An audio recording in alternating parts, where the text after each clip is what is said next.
Welcome to another deep dive today. We're going to be exploring the world through, I guess you could say, a new set of eyes.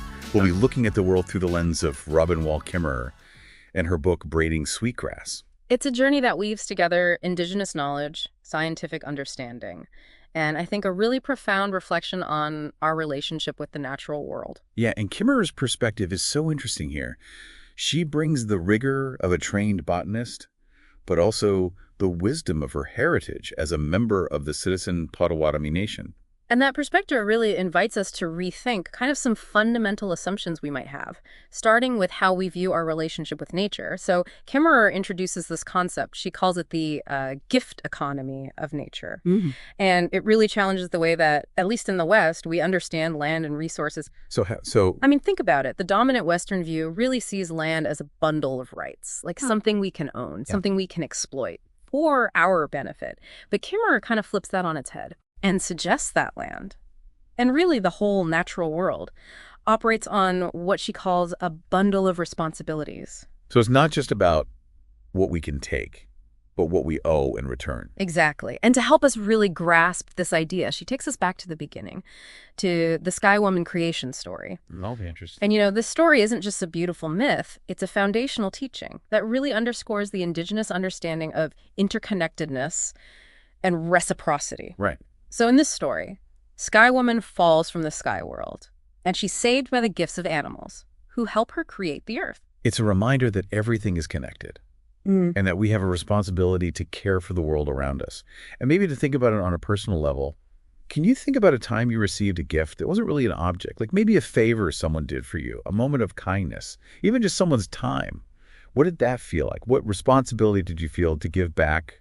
Yeah, that feeling, that sense of obligation to give back, that's really at the heart of the gift economy. And I think Kimmerer really brings this concept to life when she shares an experience of her own, visiting a market in the Andes.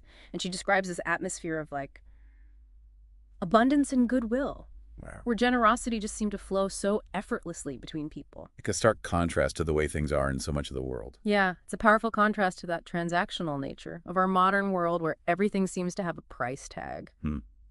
Now, Kimmerer's own journey back to her indigenous heritage is woven throughout the book. And she talks about her father and his simple but really profound daily ritual. Right, he would offer a small cup of coffee to the earth each morning. And you know, it wasn't about a specific deity or belief system, but an acknowledgement of that interconnectedness of life and the reciprocal relationship we have with the natural world. It seems like such a small gesture, but it obviously had a powerful impact on her. It really did. It deeply influenced her sense of belonging and connection to the land. I think it highlights that even the smallest gestures can foster that sense of reciprocity. Now, this deep dive into her heritage also led Kimmerer to confront the painful legacy of colonialism, especially the forced assimilation policies that targeted indigenous languages and cultures. The boarding schools, you know, those were designed to erase indigenous identity, and they had a devastating impact.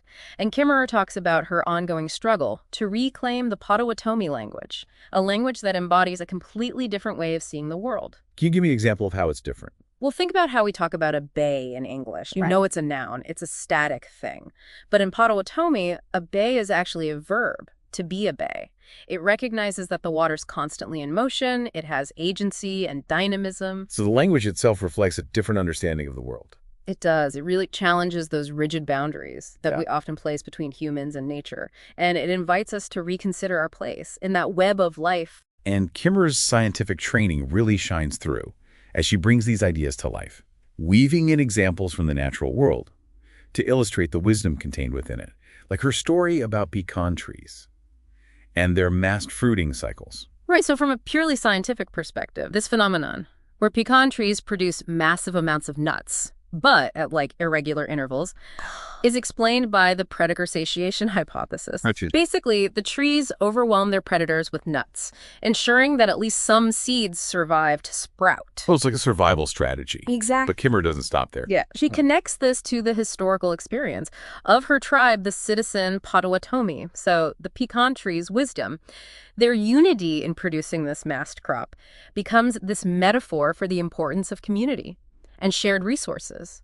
And she draws this parallel to the devastating consequences of the allotment policies that broke up communal lands, which disrupted the traditional ways of life that were so rooted in reciprocity, and a deep understanding of the natural world. It's like a warning about what can happen when we don't heed those lessons, when we put individual gain over the well-being of the community. Exactly.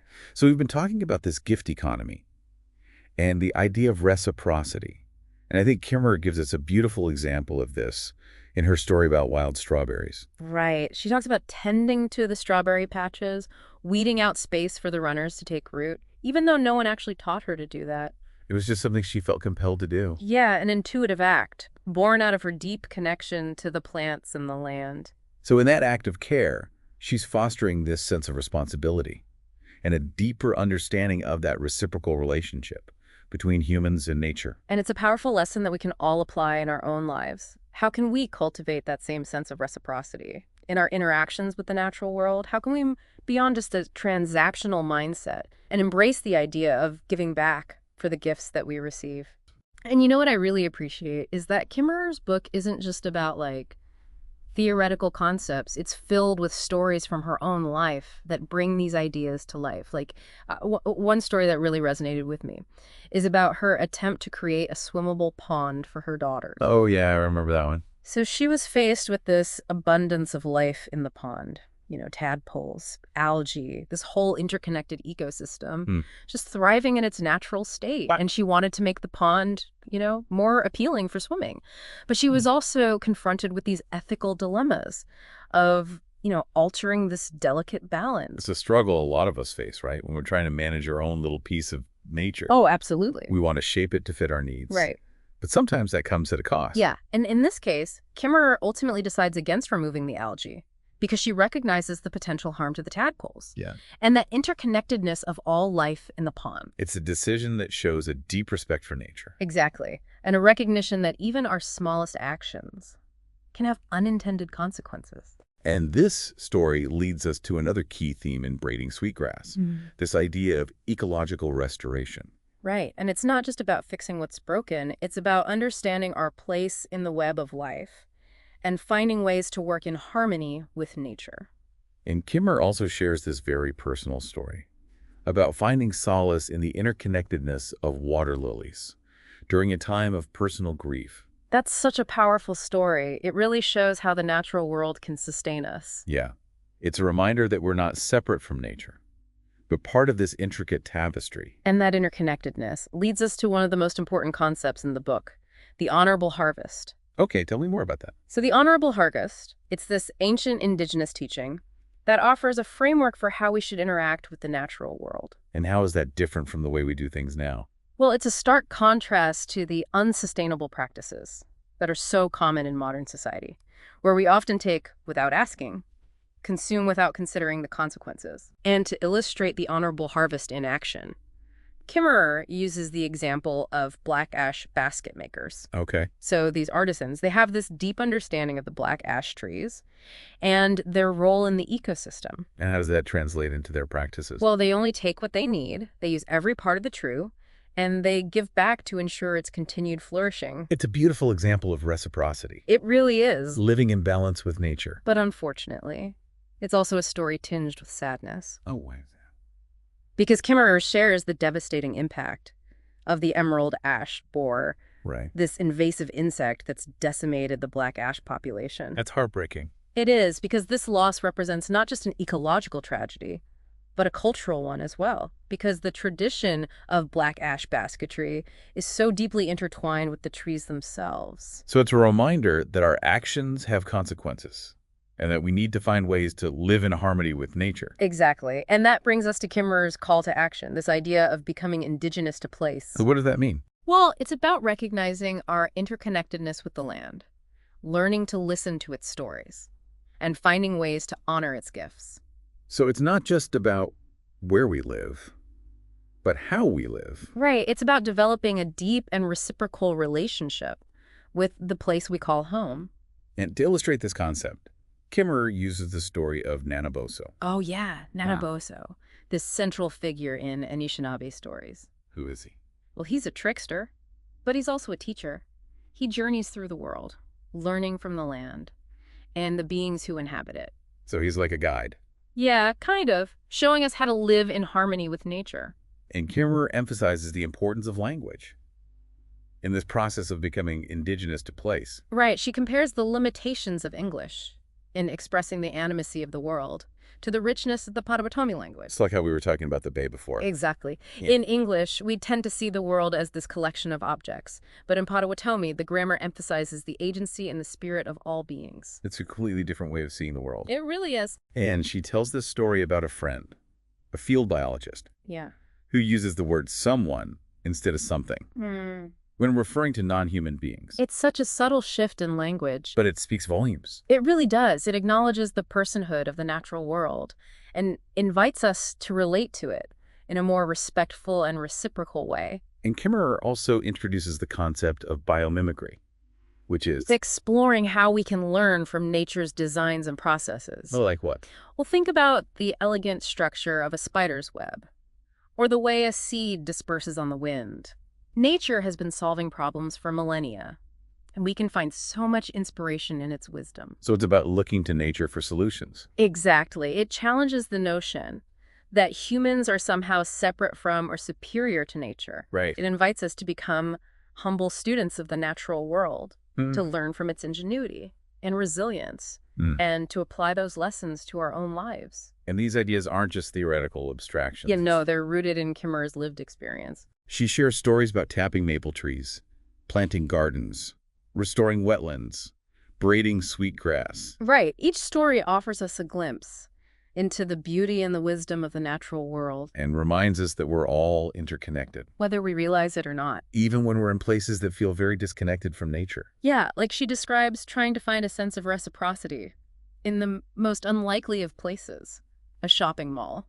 It's kind of funny. It is, but it also highlights the challenges of staying connected to nature in a world that's so dominated by consumerism and technology. So how do we do it? How do we bring a sense of reciprocity into our everyday lives, even in spaces that feel so far removed from the natural world? Well, Kimmerer suggests we can use our purchasing power to support businesses that operate sustainably.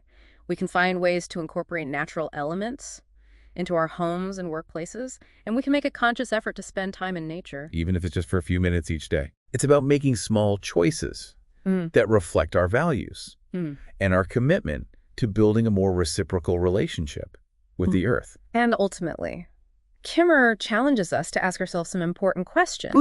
Like, what gifts have we received from the natural world? How can we give back? What small act of reciprocity can we undertake today? It's a reminder that even small actions can make a difference. It really is all about that collective responsibility, you know? That's what Kimmerer keeps coming back to.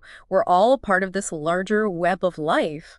Our actions have consequences, and it's up to us to care for the world. Right. And it's not always easy. You know, one of the things I really appreciate about braiding sweetgrass is that it doesn't shy away from the hard realities we're facing, these environmental challenges, like climate change, biodiversity loss, pollution, all these issues that can feel so overwhelming. Absolutely, and I think it's easy to feel helpless, but Kimmerer doesn't offer easy answers. But she does offer hope. She urges us to draw on both scientific knowledge and indigenous wisdom to find solutions. You know, it's about recognizing that understanding ecological principles is crucial, but it's equally important to recognize the sacredness of the natural world. So it's about finding that balance. Yeah, and she brings this idea to life with this story about salamander migration. Oh yeah, I remember that one. So these tiny creatures, they make this perilous journey each spring, crossing this busy road to reach their breeding grounds. And people actually help them. They do. People come together to help the salamanders cross safely. They count them, record data, make sure they don't get crushed by cars. It's amazing how a small act like that can make such a big difference. It is. It shows us that we can design our infrastructure, our communities, Yeah. in a way that's more harmonious with nature. Right. It's not just about protecting nature. It's about integrating it into our lives. And one of the things that makes braiding sweetgrass so compelling is the way Kimmerer weaves personal stories throughout the book. Stories that make these ideas feel so relatable, like the lessons her father taught her about building a fire, or the joy of sharing maple syrup with her daughters. or even the grief of losing her grandfather. The stories add such a depth and richness to the book. Yeah, it's not just about abstract concepts, it's about lived experience. And that story about visiting the shopping mall, trying to find reciprocity in that environment. Oh, I loved that story. It's funny. But it also highlights the challenge of staying connected to nature in a world that's so dominated by consumerism and technology. Right, so how do we do it? How do we bring that sense of reciprocity into our everyday lives, even in places that feel so disconnected? Well, she offers some practical suggestions, like using our purchasing power to support sustainable businesses, incorporating natural elements into our homes and workplaces, and making a conscious effort to spend time outdoors. Even if it's just for a few minutes. Exactly. It's about making those small choices that reflect our values. And our commitment to a more reciprocal relationship with the earth. As we wrap up our deep dive into braiding sweetgrass today, I hope you're left with a sense of wonder and a renewed appreciation for the interconnectedness of all life. This book has definitely changed the way I see the world. It's a powerful reminder that the earth is a gift, and it's up to us to care for it. And Kimmerer leaves us with a really simple yet profound question.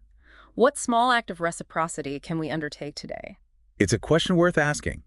And even more importantly, it's a question worth acting on. Thank you for joining us on this journey through Braiding Sweetgrass. We encourage you to pick up a copy of the book and explore these ideas further. And until next time, may you find ways to braid sweetgrass into your own life and weave a more beautiful and sustainable future.